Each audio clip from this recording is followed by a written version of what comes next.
हाय बच्चों, जय हिंद। तो हम लोग sexual reproduction in flowering plant में पॉलिनेशन पढ़ रहे थे। तो आपको बता दिया गया था पॉलिनेशन इन जनरल दो तरह का होता है। पहला आपको बताया गया कि सेल्फ पॉलिनेशन होता है और दूसरा बताया गया था क्रॉस पॉलिनेशन होता है। तो इस तरह से जो है फर्दर तीन तरह का पॉलिनेशन बताया गया।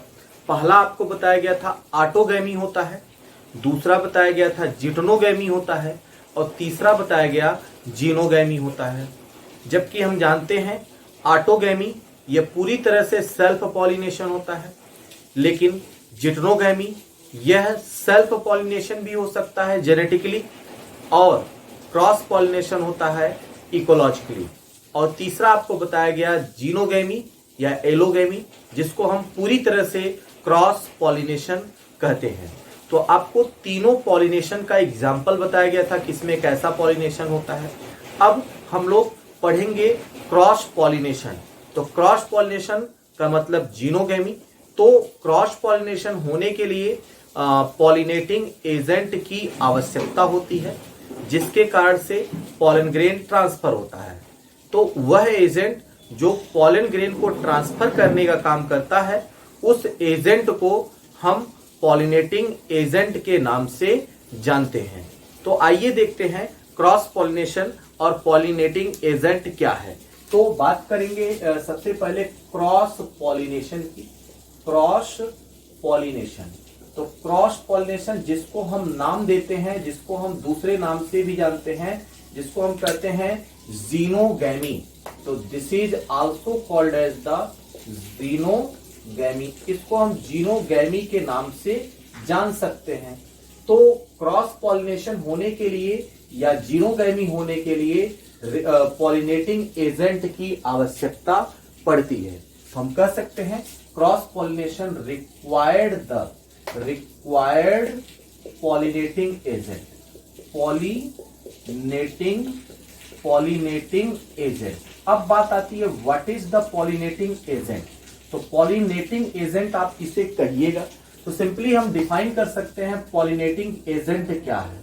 तो पॉलिनेटिंग एजेंट, तो सिंपली इसको हम डिफाइन कर सकते हैं वो एजेंट जो पॉलन ग्रेन को एक जगह से दूसरे जगह पर ले जाता है।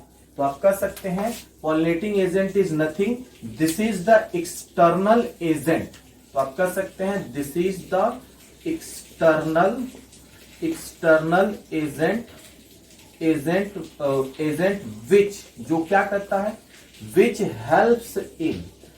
Helps in transfer of pollen grain. वो एजेंट जो पॉलन ग्रेन को ट्रांसफर करने में सहायता करता है, ऐसे एजेंट को हम पॉलिनेटिंग एजेंट के नाम से जानते हैं। तो पॉलिनेटिंग एजेंट ये दो तरह के हो सकते हैं। तो ये दो टाइप्स के पॉलिनेटिंग एजेंट हो सकते हैं। तो कह सकते हैं दो तरह का हो सकता है, दो टाइप का। तो there are two type of pollinating agent. तो पहला एजेंट होता है एबायोटिक एजेंट। तो एबायोटिक एजेंट का मतलब नॉन लिविंग एजेंट, और दूसरा होता है बायोटिक एजेंट। तो बायोटिक एजेंट का मतलब लिविंग एजेंट। तो हम लोग बात करते हैं एक एक करके। तो सबसे पहले हम बात करते हैं, पहला है एबायोटिक एजेंट। एबायोटिक एजेंट, तो एबायोटिक एजेंट ऐसे एजेंट जो नॉन लिविंग एजेंट है। नॉन लिविंग, तो एबायोटिक एजेंट ये नॉन लिविंग है।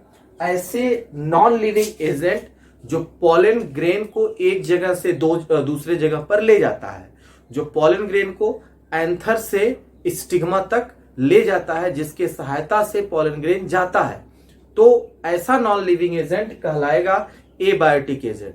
तो ऐसे एबायोटिक एजेंट कौन है? तो इसका एग्जांपल दो हो सकता है। तो पहला हो सकता है विंड होता है, और दूसरा होता है वाटर। तो इस तरह से ये दो एजेंट हो गए, विंड और वाटर। तो विंड और वाटर दोनों ही एबायोटिक एजेंट हैं, दोनों ही नॉन लिविंग थिंग्स हैं। दोनों की सहायता से पॉलन ग्रेन ट्रेवल करता है। अच्छा, अब हम बात करते हैं विंड और वाटर। तो विंड और वाटर के द्वारा जिस प्लांट में पॉलिनेशन होता है ऐसे प्लांट में पॉलन ग्रेन बहुत ज्यादा अमाउंट में बनता है। काहे भैया, काहे बहुत ज्यादा अमाउंट में बनेगा? क्योंकि ये ससुरा विंड और वाटर जो है ये पॉलन ग्रेन को इधर उधर उड़ा के लेके जाएगा। तो बाई चांस किसी स्टिग्मा पे जाके बैठे तो इसके द्वारा पॉलिनेशन होने के लिए ढेर सारे पॉलन ग्रेन की आवश्यकता पड़ेगी। तो अब हम बात करते हैं, तो अगर किसी प्लांट में विंड के थ्रू पॉलिनेशन होता है तो उसको हम क्या कहते हैं? उसको हम कहते हैं एनिमोफिली। एनिमोफिली। तो pollination by wind is called as the anemophily. यदि पॉलिनेशन वाटर के द्वारा होता है तो ऐसे पॉलिनेशन को हम कहते हैं हाइड्रोफिली। हाइड्रोफिली। तो ऐसे पॉलिनेशन को हम नाम देते हैं हाइड्रोफिली। तो pollination by wind is called as the anemophily और pollination by the water is called as the hydrophily. अब हम बात करेंगे दूसरा है बायोटिक एजेंट। तो दूसरा है बायोटिक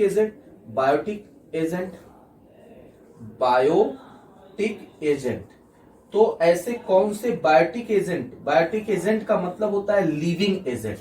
तो बायोटिक का मतलब लिविंग एजेंट। तो ऐसे कौन कौन से लिविंग ऑर्गेनिज्म हैं जो पॉलिनेशन में सहायता करते हैं? ऐसे बहुत सारे इंसेक्ट हैं, जो है बहुत सारे एनिमल्स हैं जो पॉलिनेशन में सहायता करता है। जैसे ह्यूमन भी पॉलिनेशन करता है, बकरी करता है, गाय करता है, कीट पतंगे करते हैं, है ना, मॉलस्कन्स करते हैं, स्नेक करता है। तरह तरह के एनिमल्स पॉलिनेशन में सहायता करते हैं। तो जितने भी लिविंग एजेंट होंगे उनको बायोटिक एजेंट कहते हैं। तो इसमें क्या क्या आता है? बायोटिक एजेंट में बहुत सारे आते हैं। तो जैसे पहला हो सकता है आपका इंसेक्ट। तो पॉलिनेशन इंसेक्ट के द्वारा होता है। यदि इंसेक्ट के द्वारा पॉलिनेशन होगा तो ऐसे इंसेक्ट के द्वारा हो सकता है। और किसके द्वारा हो सकता है पॉलिनेशन? तो इंसेक्ट के अलावा पॉलिनेशन और किसके द्वारा हो सकता है? तो बहुत सारे ऐसे ऑर्गेनिज्म है, एनसीईआरटी में केवल इंसेक्ट के बारे में दिया गया है। ठीक, तो जो है इंसेक्ट के बारे में ही एनसीईआरटी में दिया गया है।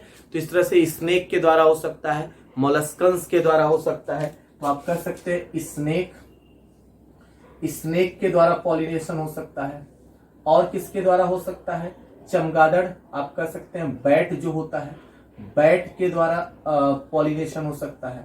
आप कह सकते हैं मोलस्कन्स, स्नेल मोलस्कन्स होते हैं, मोलस्क, है ना, मोलस्क के द्वारा पॉलिनेशन हो सकता है। तो अलग अलग एनिमल्स के द्वारा प्लांट्स में पॉलिनेशन हो सकता है। इंसेक्ट के द्वारा यदि पॉलिनेशन होगा तो इंसेक्ट के द्वारा पॉलिनेशन होगा तो इसको कहेंगे एंटोमोफिली। तो हम जानते हैं ना, तो study of insect is called as the entomology. Insect का अध्ययन करना यह एंटोमोलॉजी कहलाता है। इंसेक्ट के द्वारा पॉलिनेशन होना यह एंटोमोफिली कहलाता है। उसी तरह से स्नेक के द्वारा पॉलिनेशन होगा तो ऑफियोफिली कहलाएगा। ऑफियोफिली, तो ऑफियोफिली कहते हैं। उसी तरह से बैट के द्वारा यदि पॉलिनेशन होता है तो उसको चिरैप्टेरोफिली कहते हैं। चिरैप्टेरोफिली, तो उसको हम चिरैप्ट्रोफिली कहते हैं। उसी तरह से मोलस्क के द्वारा होगा तो उसको हम मलैकोफिली कहते हैं। मलैकोफिली, तो मलैकोफिली के नाम से जानते हैं। तो आप याद रखिएगा, विंड के द्वारा पॉलिनेशन होगा तो एनिमोफिली, वाटर के द्वारा पॉलिनेशन होगा तो हाइड्रोफिली, इंसेक्ट के द्वारा पॉलिनेशन होगा तो एंटोमोफिली, और यदि स्नेक के द्वारा होगा तो ऑफियोफिली, और बैट के द्वारा होगा तो चिरैप्ट्रोफिली, और मलस्कन्स के द्वारा होगा तो मलैकोफिली। तो अगर आपसे पूछा जाए, अगर ये आपसे पूछा जाए कि मोस्ट कॉमन जो है पॉलिनेटिंग एजेंट कौन होता है, मोस्ट कॉमन पॉलिनेटिंग एजेंट कौन होता है, ए बायोटिक एजेंट होता है कि बायोटिक एजेंट होता है? तो मोस्ट कॉमन पॉलिनेटिंग एजेंट कौन होगा, ए बायोटिक एजेंट कि बायोटिक एजेंट? तो अब कुछ क्वेश्चंस की बात कर लेते हैं। Most common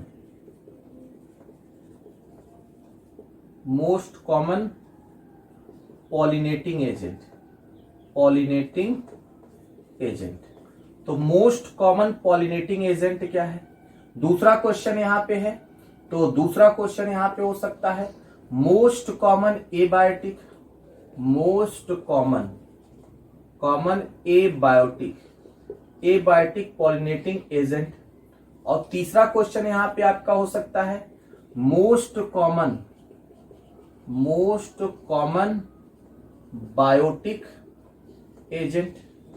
most common biotic agent कौन होता है ना? Most common biotic agent. तो मोस्ट कॉमन बायोटिक एजेंट कौन होता है? या फिर ऐसे पूछ दे चीफ पॉलिनेटर, तो चीफ पॉलिनेटर कौन होता है? तो इस तरह से कई क्वेश्चंस इस पे बन सकते हैं। तो हम लोग एक एक समझते हैं। सबसे पहले तो मोस्ट कॉमन पॉलिनेटिंग एजेंट कौन होता है? तो हम कह सकते हैं biotic agent. Biotic agent is the most common pollinating agent. और यदि मोस्ट कॉमन एबायोटिक की बात करता है, वाटर है कि विंड है, तो हम कहेंगे कि wind is the most common abiotic agent. तो कहने का मतलब एनिमोफिली, तो आप कह सकते हैं विंड या एयर। तो एयर या wind is the most common abiotic agent. और यदि कहता है मोस्ट कॉमन बायोटिक एजेंट कौन है, बायोटिक में भी सबसे ज्यादा कॉमन कौन है, तो हम कह सकते हैं इंसेक्ट, मतलब एंटेमोफिली। तो insect is the most common biotic agent होगा।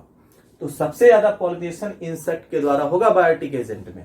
अब जरा हम बात करते हैं, कहता है कि अब इस इंसेक्ट में भी अगर पूछे, कहेगा चीफ पॉलिनेटर कौन है, तो इंसेक्ट तो बहुत सारे तरह के होते हैं, तो सबसे ज्यादा कौन सा इंसेक्ट पॉलिनेशन में भाग लेता है? तो इसका आंसर होगा, तो कह सकते हैं हनी बी।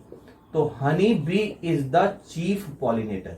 तो हनी बी एक चीफ पॉलिनेटर होता है, कहने मतलब सबसे ज्यादा पॉलिनेशन हनी बी के सहायता से होता है। तो आप इस तरह से जान सकते हैं। तो अब एक एक करके हम पढ़ेंगे। तो सबसे पहले हम पढ़ने वाले हैं एनिमोफिली। तो सबसे पहले हम देखेंगे एनिमोफिली। तो एनिमोफिली की बात करें तो एनिमोफिली किसे कहते हैं? तो सिंपल सी बात है, आप कह सकते हैं pollination by the water, pollination by the wind. यदि हवा के द्वारा पॉलिनेशन होता है तो उसको हम कहते हैं एनिमोफिली। तो हम यहां लिख सकते हैं ना, पॉलिनेशन बाय विंड। तो पॉलिनेशन बाय विंड के द्वारा पॉलिनेशन होना कहलाता है एनिमोफिली। तो अब एनसीईआरटी का एक लाइन है, तो कहता है कि विंड के द्वारा पॉलिनेशन किसमें कॉमन होता है? तो quite common, pollination by wind is quite common in, ये एनसीईआरटी का लाइन है और ये कई बार एग्जाम में आ चुका है, तो हम याद रखेंगे। तो pollination by wind is quite common in, तो हम कह सकते हैं पॉलिनेशन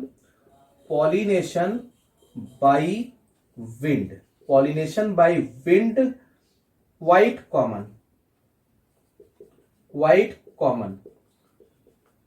कॉमन इन। तो विंड के द्वारा पॉलिनेशन क्वाइट कॉमन, मतलब क्वाइट कॉमन इन किसमें होता है? तो सिंपल सी बात है, इसका आंसर होगा ग्रासेस। तो ग्रासेस में विंड के द्वारा पॉलिनेशन होता है, इसका आंसर होगा ग्रास। तो ग्रासेस में विंड के द्वारा पॉलिनेशन होता है, तो क्वाइट कॉमन होता है ग्रासेस में पॉलिनेशन। अच्छा, अगर हम विंड पॉलिनेशन की बात कर रहे हैं, तो विंड पॉलिनेशन की अगर हम बात कर रहे हैं, तो जो है हवा के द्वारा जो पॉलिनेशन होता है प्लांट्स में, तो ऐसे प्लांट जिसमें हवा के द्वारा पॉलिनेशन होता है, तो ऐसे प्लांट की क्या विशेषता होती है? तो तीसरा पॉइंट है आपके पास कि wind pollinated plant, wind pollinated plant कहने का मतलब ऐसे प्लांट जिसमें विंड के द्वारा पॉलिनेशन होता है, ऐसे प्लांट जिसमें विंड के द्वारा पॉलिनेशन होता है, तो ऐसे प्लांट में पॉलन ग्रेन कैसा होगा? तो ऐसे प्लांट का पॉलन ग्रेन, पहला है पॉलन ग्रेन, तो ऐसे प्लांट का पॉलन ग्रेन कैसा होता है? तो पहला क्वेश्चन, पॉलन ग्रेन कैसा होता है? ऐसे प्लांट में स्टिग्मा कैसा होता है? स्टिग्मा ये फीमेल वाला पार्ट है। ऐसे प्लांट में स्टिग्मा कैसा होगा। दूसरी चीज हम बात करते हैं, ऐसे प्लांट में स्टामेन्स कैसा होगा, है ना। ऐसे प्लांट में स्टामेन कैसा होगा, स्टामेन, ऐसे प्लांट में स्टामेन कैसा होगा। और ऐसे चौथा है, ऐसे प्लांट में जो है ovule, number of ovule, number of ovule in ovary, ovary के अंदर, ऐसे प्लांट के ओवरी के अंदर कितने ओव्यूल्स पाए जाएंगे। ये एनसीईआरटी में सब गिवन है, आपको याद रखना है इस बात को। तो जिस भी प्लांट में विंड के द्वारा पॉलिनेशन होता है, तो ऐसे प्लांट में अगर हम पॉलन ग्रेन की बात करें, तो ऐसे प्लांट का जो पॉलन ग्रेन होता है वो कैसा होता है, लाइट होता है, लाइट होगा, मतलब हल्का होगा। कैसा होगा, लाइट होगा, कह सकते हैं हल्का होगा, नॉन स्टिकी होगा ना। कैसा होगा, non sticky, light and non sticky होगा, नॉन स्टिकी होगा, हल्का होगा, हल्का होगा ताकि हवा में आसानी से उड़ सके। दूसरा, ऐसे प्लांट जिसमें विंड के द्वारा पॉलिनेशन होता है, तो उसमें स्टिग्मा कैसा होगा, बड़ा स्टिग्मा होगा ना। स्टिग्मा का साइज कैसा होगा, बड़ा होगा, लार्ज होगा, और स्टिग्मा पर छोटे छोटे हेयर्स लगे होंगे जिसको हम फीदरी कहते हैं। तो ऐसे प्लांट में जो स्टिग्मा है वो लार्ज है, लार्ज एंड फीदरी, लार्ज एंड फीदरी होगा। ऐसे प्लांट में स्टिग्मा लार्ज और फीदरी होता है। फिर आगे हम बात करते हैं, ऐसे प्लांट में स्टामेन्स कैसे होंगे। फ्लावर में जो स्टामेन्स होता है वो कैसा होगा, तो सिंपली हम कह सकते हैं वेल एक्सपोज होगा, वेल एक्सपोज होगा। कहने का मतलब हवा में लहराता रहेगा, ताकि एंथर हवा में लहराता रहे, और एंथर के अंदर जो पॉलन ग्रेन है उसको हवा विंड आसानी से उड़ा के ले जाए। तो वेल एक्सपोज्ड स्टामेन ऐसे फ्लावर्स में, प्लांट के फ्लावर्स में पाया जाएगा। ऐसे प्लांट के ओवरी में कितना ओव्यूल होगा, तो इसका आंसर होगा सिंगल ओव्यूल होगा। कितना होगा, सिंगल ओव्यूल। तो जिसमें विंड के द्वारा पॉलिनेशन होता है, जिसमें विंड के द्वारा पॉलिनेशन होता है, उसके ओवरी में मात्र एक ही ओव्यूल होता है। सिंगल ओव्यूल वाले, जिसके ओवरी में सिंगल ओव्यूल होता है, ऐसे प्लांट में विंड के द्वारा पॉलिनेशन भी होता है। जैसे इसका एक एग्जांपल एनसीईआरटी ने दिया है, कॉर्न कॉब, और कॉर्न कॉब में टेसेलेटेड मैकेनिज्म भी पाया जाता है। ये बहुत इंपॉर्टेंट है एग्जाम के पॉइंट व्यू से। तो आप कह सकते हैं इसके लिए एग्जाम्पल बनता है कॉर्न कॉब, और कॉर्न कॉब में टेसेलेटेड मैकेनिज्म होता है। तो अब हम दूसरा टॉपिक यहां पे सीखते हैं, पॉलिनेशन बाय द वाटर। तो वाटर के द्वारा पॉलिनेशन होगा तो क्या होगा, पॉलिनेशन बाय वाटर।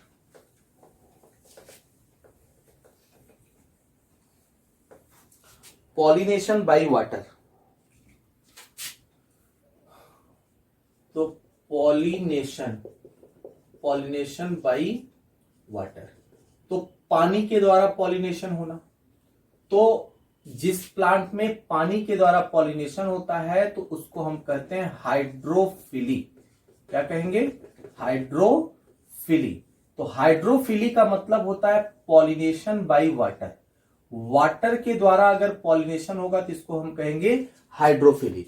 अब जरा ध्यान दीजिएगा, हाइड्रोफिली वाटर के द्वारा पॉलिनेशन एंजियोस्पर्मिक या फ्लोरिंग प्लांट में लिमिटेड होता है, लिमिटेड जेनरा में होता है। एनसीईआरटी ने ऐसा लिखा है, एनसीईआरटी ने खुद कहा है कि वाटर के द्वारा पॉलिनेशन लिमिटेड जीनस के प्लांट में हो सकता है।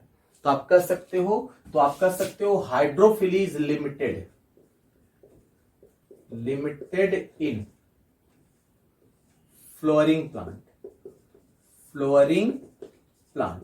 तो फ्लोरिंग प्लांट में लिमिटेड है, मतलब बहुत कम ही प्लांट में इसके द्वारा पॉलिनेशन होता है। तो कितना कम, अप्रोक्सीमेटली 30 जेनरा, 30 जीनस।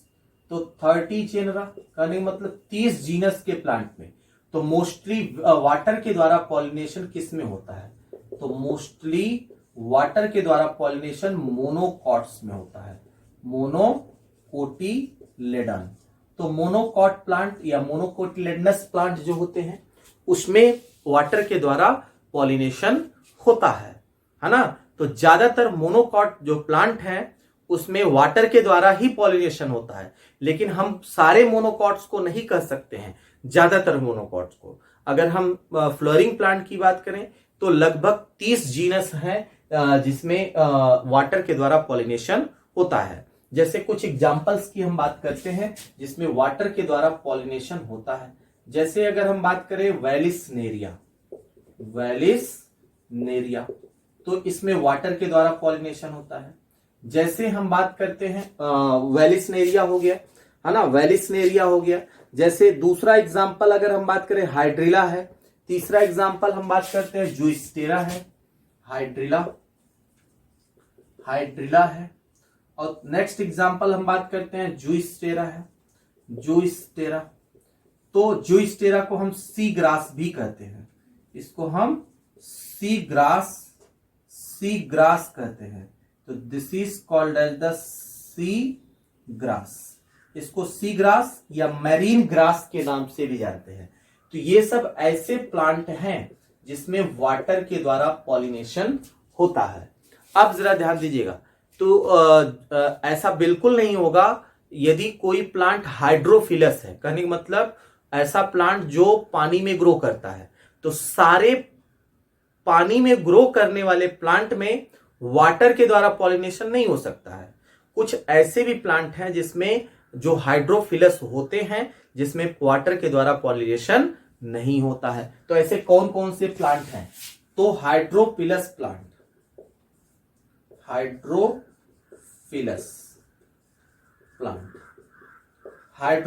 प्लांट या आप कह सकते हो hydrophytes,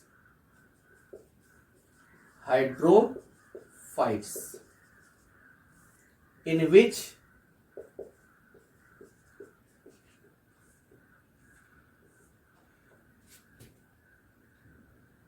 pollination do not occurs through water। तो ऐसे हाइड्रोफिलस प्लांट जिसमें पॉलिनेशन वाटर के द्वारा नहीं होता है। ऐसे कौन से जलीय पौधे हैं जिसमें पॉलिनेशन पानी के द्वारा नहीं होता है? ये पौधे भले ही पानी में होते हैं लेकिन इसमें पॉलिनेशन पानी के द्वारा नहीं होता है। तो ऐसे कई प्लांट्स हैं। तो आप कह सकते हो जैसे जो है ऐसे कई प्लांट हैं। जैसे आप कह सकते हो वाटर लिली होता है ना, और वाटर हाइसेंथ होता है। तो इसके दो एग्जांपल आप याद कर सकते हैं, वाटर लिली और दूसरा एग्जांपल है वाटर हाइसियंथ। तो वाटर लिली और वाटर हाइसियंथ ये ऐसे दो प्लांट्स हैं। तो ध्यान दीजिएगा, तो ऐसे जलीय पौधे जिसमें पानी के द्वारा पॉलिनेशन नहीं होता है। तो ऐसे कौन कौन से पौधे हैं? दो हैं। इसके अलावा भी बहुत सारे हो सकते हैं, जैसे लोटस भी हो सकता है ना, लोटस कमल का फूल, कमल का पौधा। तो ये सब ऐसे प्लांट हैं जिसमें जो कि पानी में पाए जरूर जाते हैं लेकिन इनमें पानी के द्वारा पॉलिनेशन नहीं होता है। तो इसमें जो पॉलिनेशन होता है वो विंड के द्वारा हो सकता है, इंसेक्ट्स के द्वारा हो सकता है। तो इस तरह से हमने पढ़ लिया वाटर के द्वारा पॉलिनेशन। अच्छा, अब हम बात करेंगे वाटर के द्वारा जिस प्लांट में पॉलिनेशन होता है, जिस प्लांट में वाटर के द्वारा पॉलिनेशन होता है, ऐसे प्लांट्स की क्या विशेषता होती है, ऐसे प्लांट्स के पॉलन ग्रेन की क्या विशेषता होती है। तो इस बात को समझने की कोशिश करते हैं। तो आप कह सकते हैं वाटर पॉलिनेटेड प्लांट, जो ऐसे प्लांट जिसमें वाटर के माध्यम से पॉलिनेशन होता है, ऐसे प्लांट में पॉलन ग्रेन कैसा होता है। तो आप सीधा जो एनसीईआरटी ने लिखा है यही लाइन लिखा है, कहता है कि pollen grain of water pollinated plant. तो वाटर पॉलिनेटेड प्लांट का पॉलन ग्रेन कैसा होगा? लार्ज होगा, लॉन्ग होगा, बोट शेप हो सकता है, रेक्टेंगुलर होगा और पॉलन ग्रेन चारों तरफ से म्यूसिलेज से कवर्ड हो सकता है। किससे? म्यूसिलेज से कवर्ड हो सकता है। तो आप कह सकते हो water pollinated plant, pollen grain, pollen grain of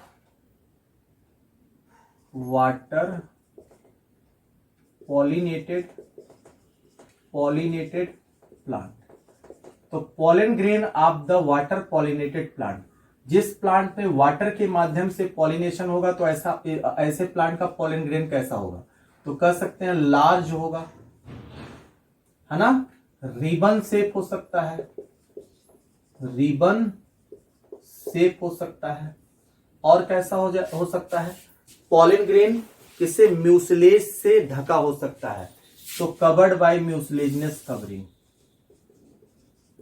covered by mucilaginous covering, mucilaginous covering से कवर्ड होगा।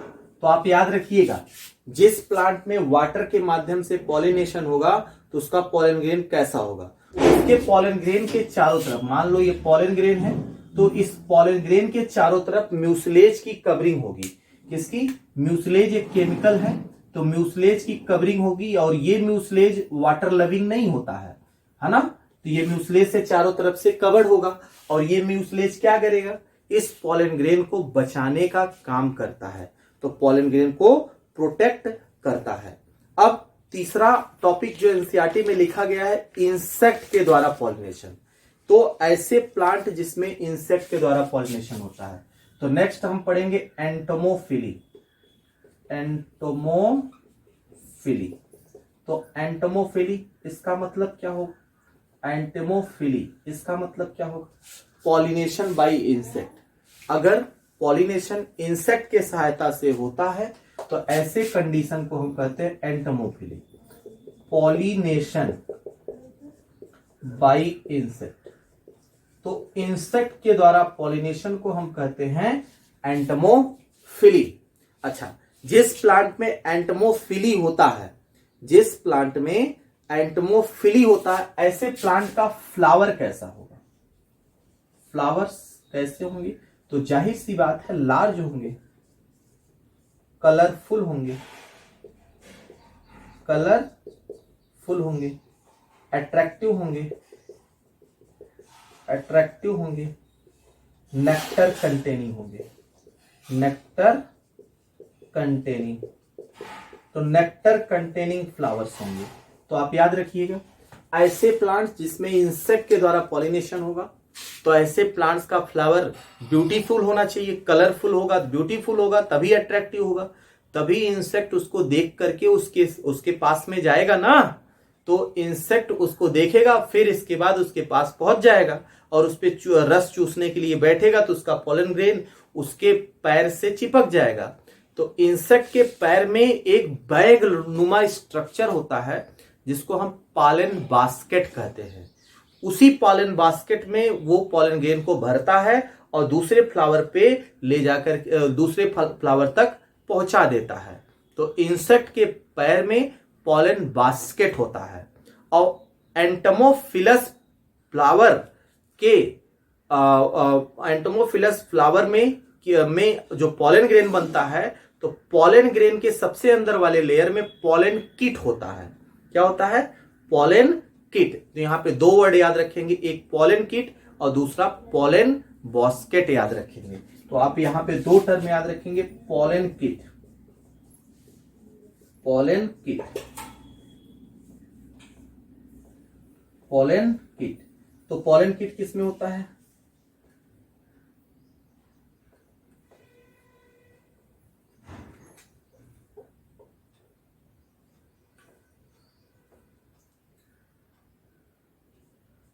टैपिटल, टैपिटम ऑफ एंथर, एंथर के टैपिटम में होता है।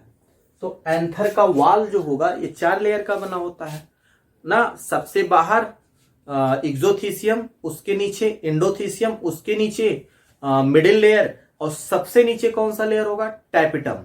तो एंथर के वाल के टैपिटम में पाया जाता है पॉलन किट। एंटोमोफिलस फ्लावर के एंथर में पाया जाएगा। और दूसरा पॉलन बास्केट होता है, पॉलन बास्केट। तो पॉलन बास्केट किस में होता है? Leg of insect, leg of insect. तो लेग ऑफ इंसेक्ट, इंसेक्ट के लेग में पॉलन बास्केट बना होता है। इसी पॉलन बास्केट में पॉलन ग्रेन को इंसेक्ट भरता है और ले जाता है। तो आप याद रखेंगे इंटेमोफिलस फ्लावर जो होते हैं वो नेक्टर कंटेनिंग होते हैं, उसमें रस भरा होता है, उसके फ्लावर में फ्रेग्रेंस होता है, लार्ज होते हैं, कलरफुल होते हैं और जो है कलरफुल होते हैं। ऐसे फ्लावर फाउल ऑर्डर को भी सेक्रीट करते हैं, जैसे बीटल्स के द्वारा जिसमें पॉलिनेशन होता है, तो ऐसे फ्लावर्स फाउल ऑर्डर सेक्रीट करते हैं। ठीक, तो आप कह सकते हैं pollination, pollination by beetles, beetles. जिस फ्लावर में बीटल्स के द्वारा पॉलिनेशन होता है तो flower secrete, flower secretes a foul odour, foul odour, एक गंध सेक्रेट करते हैं। ऐसे प्लांट जिसमें बीटल्स के द्वारा पॉलिनेशन होता है, तो ऐसे प्लांट के फ्लावर से गंध निकलता है और उसी गंध को सूंघते सूंघते बीटल्स उस फ्लावर पर पहुंच जाता है। तो इस तरह से हम लोगों ने पढ़ा जो है वाटर के द्वारा पॉलिनेशन, हमने पढ़ा विंड के द्वारा पॉलिनेशन, फिर लास्ट में हमने देखा इंसेक्ट के द्वारा पॉलिनेशन। इस तरह से हम लोग पॉलिनेशन पढ़ लिए। अब हम लोग पढ़ने वाले हैं डबल फर्टिलाइजेशन।